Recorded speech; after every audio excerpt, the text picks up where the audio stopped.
It's Nolan. Now, before we get started, make sure y'all hitting that like button. Make sure y'all sharing it on your respective platforms. Let somebody know what we're doing today. Now, let's get into the show.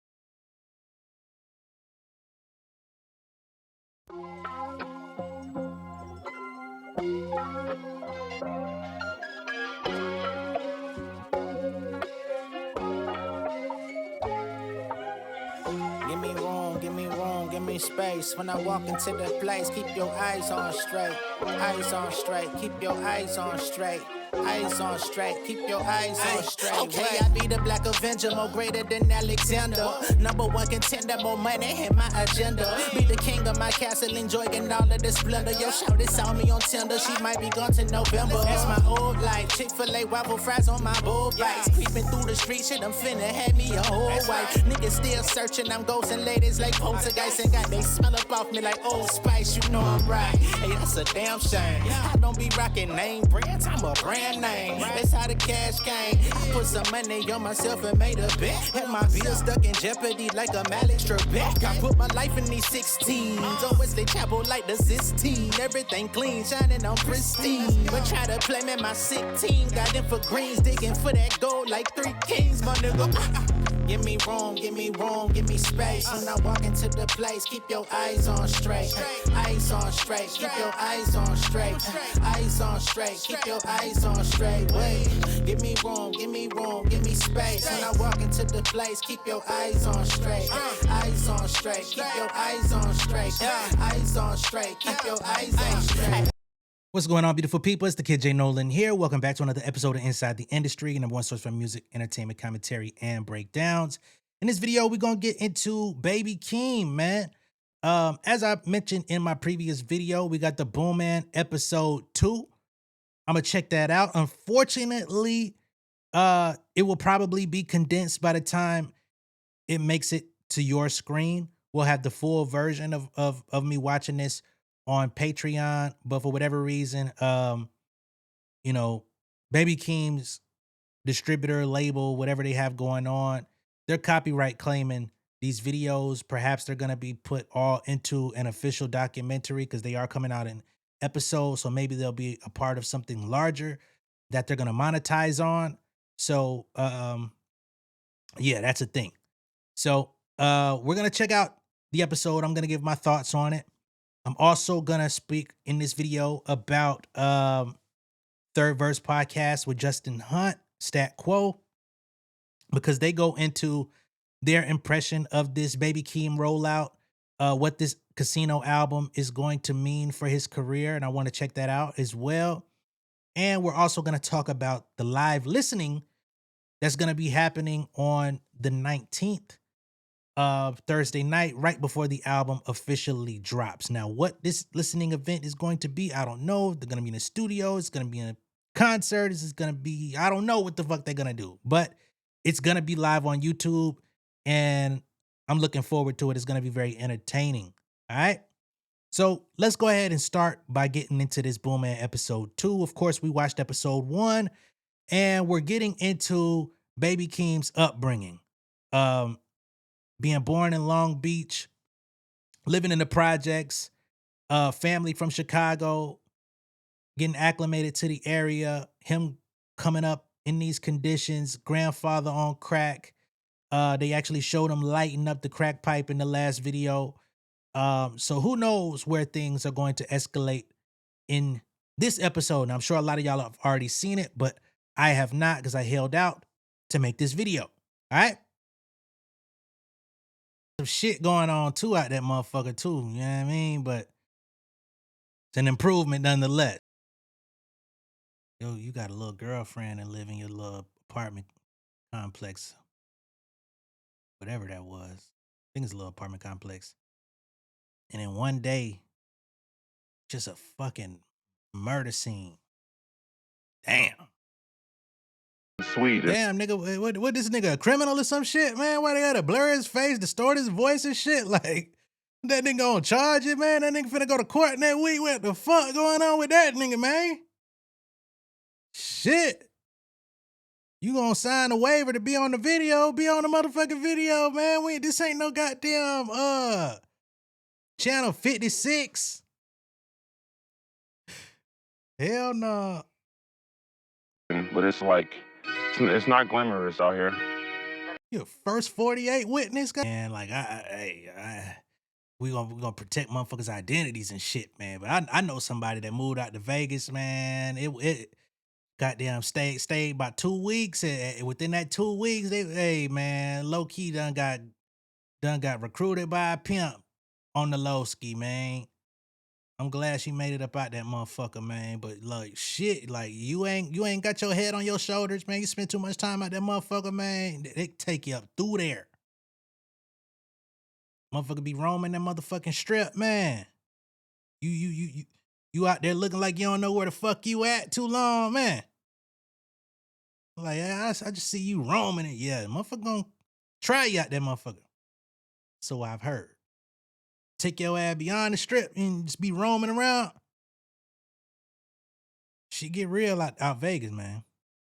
Gonna get a little bit more depth from Baby Keem on this one. They doing the goddamn gospel keys and shit. You know that's when a motherfucker start digging deep. You hear them gospel keys in that motherfucker. Which honestly, I think is a good evolution for Keem, because a lot of the shit that we hear is kind of in that playful voice. It's, you know, a lot of upbeat shit, kind of young nigga music type stuff. And a lot of people would be like, oh, y'all be hyping up Baby Keem. He be rapping like everybody else. But I feel like this project, he's going to give us a little bit more, you know, to eat on. So it's an interesting little piece right here. Not right? Is he coming up with this on the fly, like, and just keeping shit? Or, well, I don't see no phone, I don't see no pad or nothing like that. Winner for the best afro at the Grammys is hilarious. It's a great name for his project. I think he lives in Vegas. That's kind of like where he spent a lot of his time. I think years ago, I had a conversation with Dave. He was asking me how I felt about the first album. This was years ago. I think it had just came out. And I was like, I think the album's incredible. I think the next project, he should kind of let us in on who he is as a person. And I'm not saying my conversation influenced what's happening. I'm just saying, but looking at the documentary and how personal it was, and like that footage they had from like 2002, and I think it was really amazing. And then because it highlights something that I think people don't really talk about anymore with these artists, you know, and how these people grew up, which the reason why they create this music the way that they create it. You know, this music, or somebody like Keem, the way he grew up, it became an escape for him, clearly, based on what he was growing up as a kid. And I'm appreciative of them for giving us that visual, you know what I'm saying, and giving us that to see. You know, I think it's really dope. Shout out to them. Is it PG Lang? Is that parental guard? Was that PG language? What does that stand for? I don't know. I don't know what's going on. PG Lang, Dangalang. Hey, what the hell? Know. Shout out to Dave. Shout out. Damn, Stat. Why would you say that? To Keem. What? I'm just saying. What? How did you go from that? I'm just saying Lang. That's why I thought Dangalang, PG Lang. Stop it. That's where it came from. I'm a rapper. It's program language. Program language. Oh, that's dope. Okay, I never knew what the hell that meant. I'm like, Lang. When I heard Lang for the first time, I'm like, oh, Lang. What the hell is that? Program language. That's dope. I should have known there was something creative with them niggas. They some creative. What the hell made you go there? I like the documentary a lot because that's the most I've ever really seen about Keem's backstory visually. Yeah. You know, his parents, or his. It opens, I think, with his aunt, if I'm not mistaken, from Chicago, talking about how they lived in Long Beach. You can see them growing up in the hood and the projects. There's a powerful scene at the end with Keem's dad smoking crack. Grandfather. That was crazy. That was crazy to watch, you know what I mean? And so, but it gives you a good sense of who Baby Keem is, where he comes from, his relation to Kendrick. Kendrick is in the documentary. They released a 9-minute documentary on YouTube. Kendrick's in there talking. Says that this is why they call us the hillbillies, because we done went through some crazy shit, basically. And so it sounds like this project's gonna be a lot more personal than what we've gotten from Keem so far. I think it's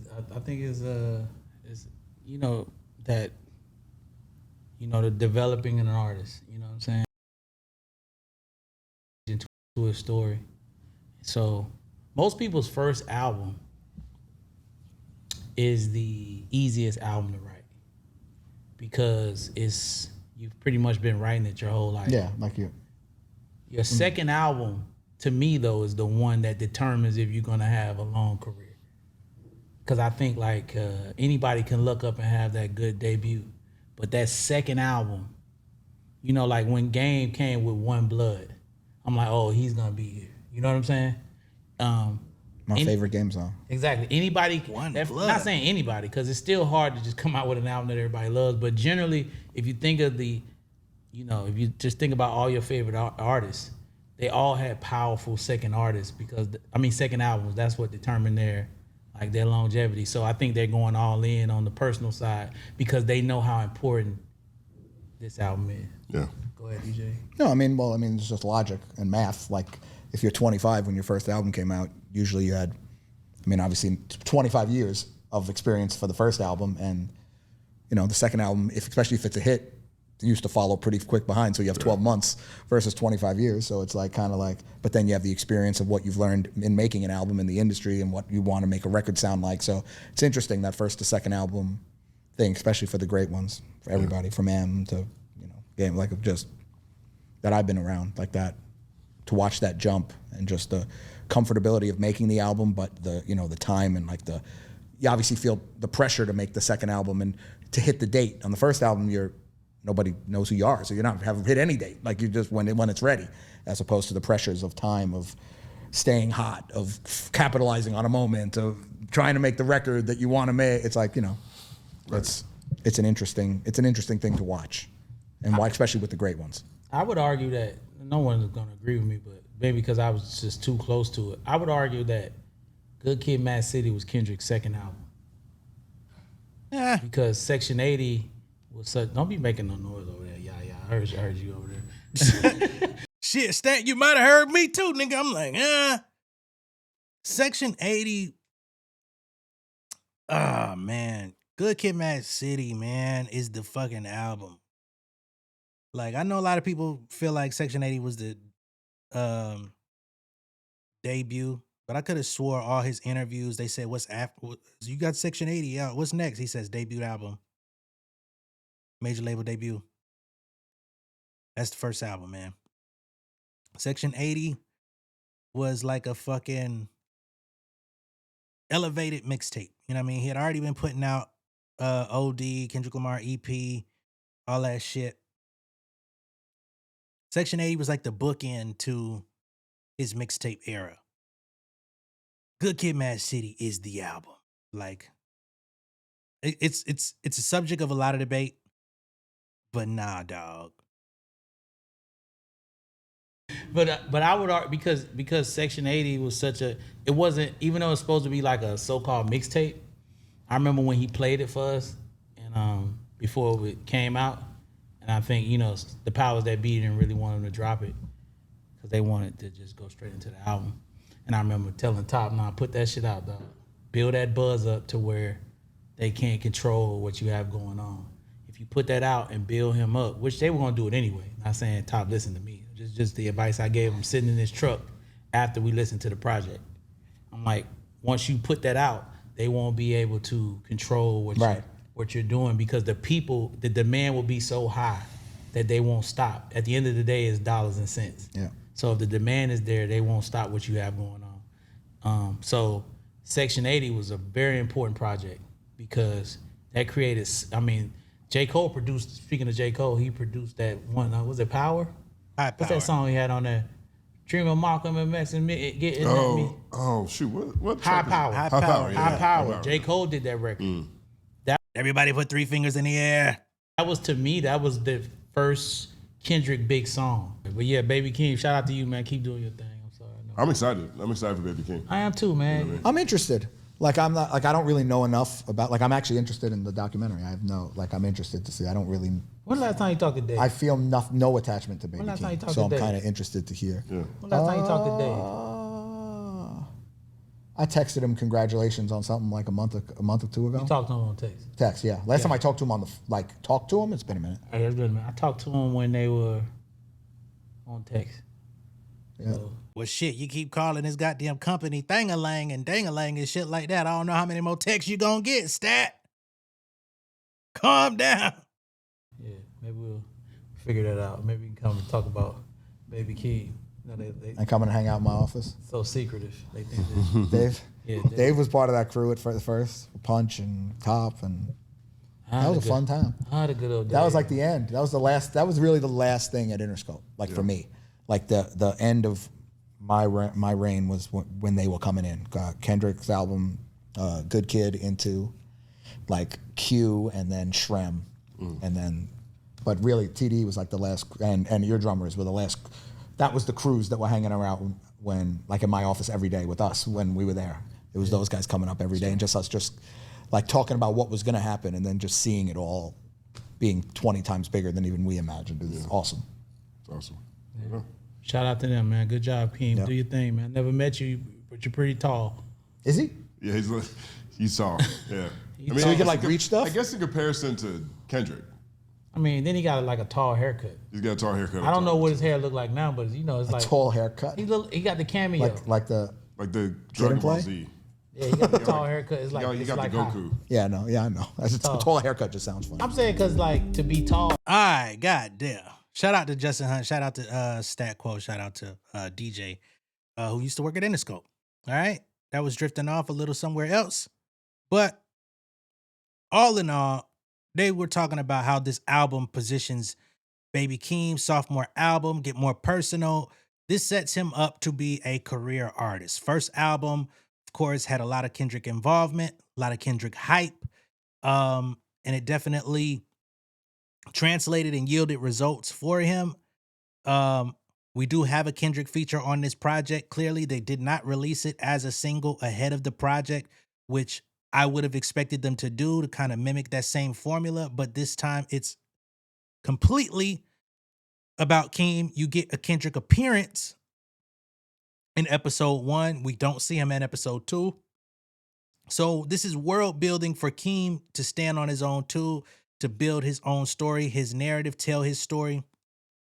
And I'm excited to see where it goes. Just having this footage from 2002, 2005, all this type of shit. Like, I wish I had somebody filming in my formative years. Well, I did have somebody filming, but they them fucking tapes got destroyed. But in my formative years of becoming a MC and shit like that, man, wish I had that stuff. But he does. So, yeah, let's get to the live stream, which will be happening on Thursday. So once again, Baby Keem, Casino listening Thursday, February 19th, 2026 at 8 p.m. Pacific time. I'm on the East Coast, so that'll be 11 o'clock Eastern, all right? So 1 hour, technically, before the album is made available on streaming platforms, we will get a live listening session to see what we've been waiting on for these past couple years. You know what I'm saying? People have been saying, where's Baby Keem? Where's Baby Keem? Where the fuck is he at? Is he dropping? What the hell? I've seen people saying Baby Keem was next.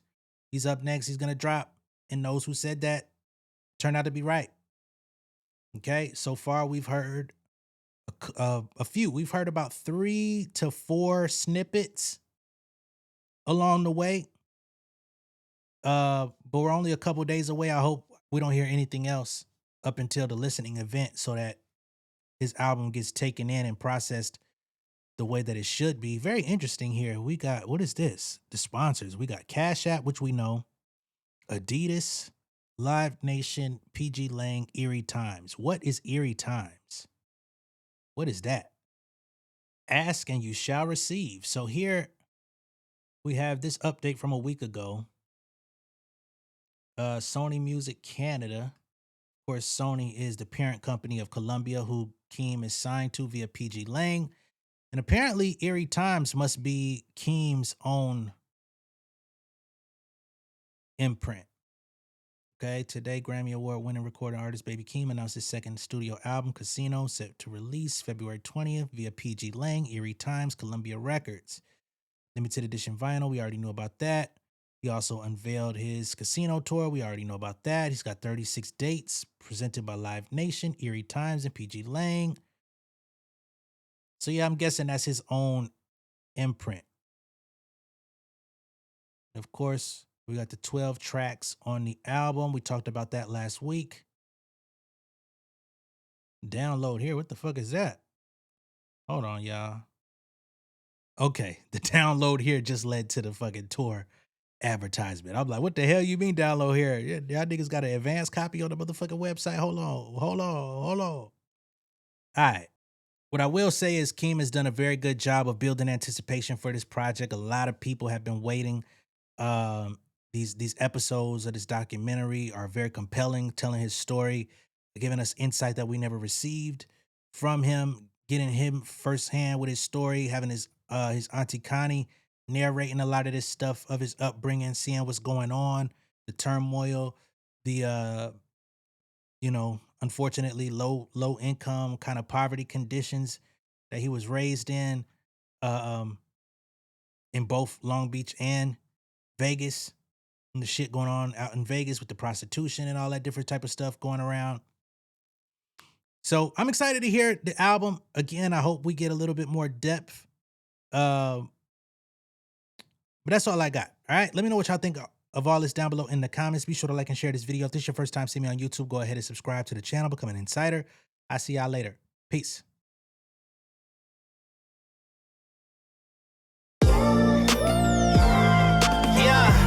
Family over fame in this bitch, yeah. The glory of living righteous is setting in. My street knowledge and education's a perfect blend. Young mogul, independent, I've been setting trends. The first one from my family to be faithfully wed. Fuck niggas and the horses that they riding on. I see this shit from all angles like a polygon. I'm never politicking, the drama be piling on. Father and greats unacknowledged like I'm Bobby Bonds. Conversation with my lady about the paper route. 5 sit bank accounts, every day I make it count. They down talking my commentary for hating now. Well, I can take it cause I'm bodying your favorite now, please. I can do this shit in my sleep. I been writing for these niggas, y'all read it and weep. I been fighting these niggas if you speak on the street. I turn your birthday party into New Year's Eve. Don't let me take it there. We ain't playing fair. This the ATL, Southside nigga moving furniture like Wayfair. Life on hold, no insurance for your healthcare. Lifeline gone, so you wanna be a millionaire? Well, let me tell you about this world I built. The women I dodged, the niggas that I ran for filth. The sympathy calls, consulting for the stacks I built. I had